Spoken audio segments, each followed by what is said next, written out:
him with a move back to BSB as well, and a few words about a potential move over to Moto America, for example, for Tom Sykes. But as far as World SBK retirement,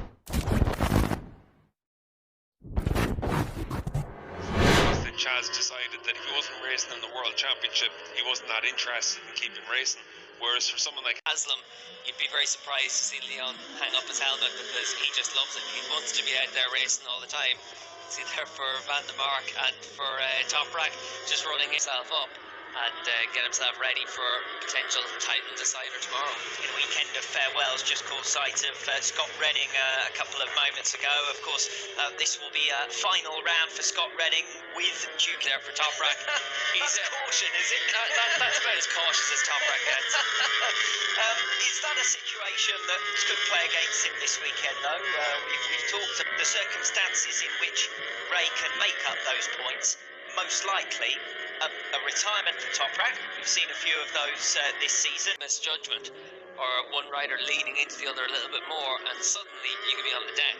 So for Toprak, that's probably the biggest factor over the course of this weekend. Is he going to change his riding? That it would certainly not be something that would go against the grain, as it were. He's never pulled his punches throughout his World SBK career, and certainly not this season. Yeah, and it's one of those situations where for Toprak, he knows how he's managed to get into this position, and he knows that on his day, a weekend where he was caught in the garage saying that's it, the championship's over, it was almost as if at that moment he said, well, from here on in, nothing to lose, because the championship in his mind, well, okay, in the heat of the moment, looked like it was slipping away from him. Jonathan Ray, 3 wins in a row, Toprak a massive margin of points to recover. Advantage. Those 2 retirements in Portimao in particular be very costly, both from front-running positions, of course. Earlier in the season, placement of the bounce going into this final round with Toprak, Razgatlian, precisely this season that Ray's mistakes have crept in for the first time in a long time. Yeah, but the same can be said for Toprak as well. He's left as many points on the table as 7.337 for Toprak last time around. Jonathan Ray second fastest on the timesheets at the moment and over a second behind. So Toprak,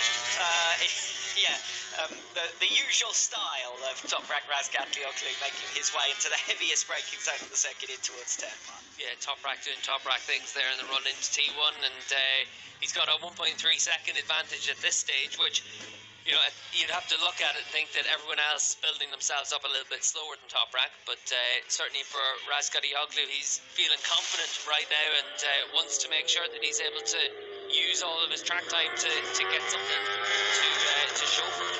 Yes, absolutely. The fast he raced in the Endurance World Championship at Moss, the season closing round this year, and actually was pretty competitive on it, but you can see there it just gets a whole, that's through turn 3, so right at the start of the lap, that little bit of a flip-flop. Yes, so we were quite rightly caught. Oliver Koenig then going down. World SBK debut, as we've said, this weekend. Fastest, so the gap has come down between Razgatlioglu and the rest. Yeah, it's going to come right down now as well with Rinaldi on a very fast lap here as well. So Toprak's time at 36.5. To come back in, Jerez did a great job in the Superpole session, got up on the front row of the grid. Struggled for fitness in the first race and was then withdrawn.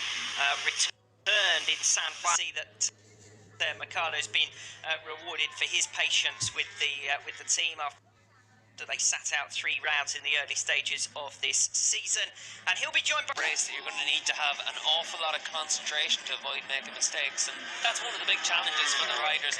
Physically, they can deal with that a lot because of how hard they train, and they're all prepared for that physically, but mentally as well. Davies was not fully fit by any stretch of the imagination when he went to Argentina last time out, and was struggling for race fitness as much as anything, having been off the bike clearly through that. One of the areas where some riders in the past had a big advantage over others, now pretty much everyone on the grid is super fit, and that advantage that you've tend to see with all these riders, when you look at their social media, it's always in the middle of race weekends. The gap between race weekends, they're training hard, they're all... Oh, yes, anyone who'd been criticising him prior to that weekend for the decision to exert himself between two rounds quickly had final stretch now as far as hot laps are concerned. Toprak Razgatlioglu just getting up and running with his latest flying lap. 1 minute 36.260 at the moment is Toprak's time. That's the one. Michael Ruben Rinaldi, Scott Reddy and Jonathan Ray, your top 7. Yeah, what's interesting in the last couple of laps is that we've seen a lot of riders make that step in the final sector as well. Those only... It is blinding his pace. Yeah, and Toprak willing to push on now, and you'd imagine he's out there on a fresh, soft tyre and that rear, and he's just trying to use it now to get a little bit of knowledge about what to expect. With two latest sectors, so 2/3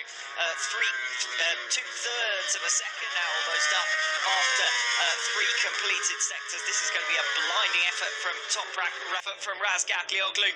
More than a second faster than anyone else has been once again in free practice 1. Yeah, I said at the start of the show that we might get down into the 34s. It looks like if anyone's going to, Leon has them with a good opening sector there for him to try and give himself a chance to try and improve on his fastest time. He's down at 12 fastest at the moment. You're just making Oglu with 3.5 minutes to go in FP1. Yeah, really laying down a marker to everyone else, and Toprak very impressive with how quickly he's been able to get up to speed. We saw this earlier in the season in March. Restricted, while Toprak Razgatlioglu's out there about to pull another 0.3 of a second at least off his previous fastest time. Jonathan Ray stranded in 8th position and stranded in the pit box with work ongoing. Yeah, and with only 2.5 seconds run of the second lap of this final stint for Razgatlioglu, and he does get down into the 1 minute 34, so 1:34.985, and we're continuing to rub our eyes here in the commentary box for Jonathan Ray that he's not been able to get himself back out there after that first stint. He was already starting on the back foot. He's going to feel even more on the back foot now. New circuit, first free practice session, rivals storming away at the top of the timing charts, an awful lot more laps during this session than Jonathan Ray's going to be on almost double the number of laps that Ray has managed by the end of this FP1. Razgatlioglu storming away. Likewise, Scott Redding has just crossed the line, 136.820. Michael van der Mark also moving up the order. He's doing a good job. Further back on the circuit, Alvaro Bautista in line to make some real progress. For another lap at the end of this session. Well, I was going to say 2.5 seconds off the pace of Razgatlioglu, because to be perfectly honest, from Lowe's in second position down, there's very little to choose between them. Lowe's with a 1:36.529. That's Garrett Gerloff, who's just come across the line with a 1:36.585. That's 1.6 seconds for Gerloff off Razgatlioglu. But from Lowe's all the way down past Jonathan Ray, who's now relegated outside of the top 10, but as you can see, makes his way onto the circuit just to check that improvement. What's going to be really interesting to see is what kind of progress everyone can make between free practice 1 and free practice 2, because spotting Toprak in second and a half, you kind of hope that a lot of that's just the fact that Toprak was willing to push harder than them at this stage, but we also know that the Yamaha as a package tends to... His rival as the checkered flag falls. It's Alex Lowe's who's second fastest, then it's Garrett Gerloff, Redding Vinales, Alvaro Bautista just recovering 6th place as he crosses the line, 1:37 flat for Bautista, so a couple of promising laps at the end of the... laps in this session himself, and Tito Rabat, and Toprak put in a lot of laps as well, 19 laps, and you'd imagine when you look at the time there from Alex Lowe's at 36.5, Toprak's... Earlier on in the session, he made his way back to the pits as Toprak Razgatlioglu proves himself a real master of balance on the front wheel. He's like a performing seal at times, this man, isn't he? And he might have some more celebrations in store.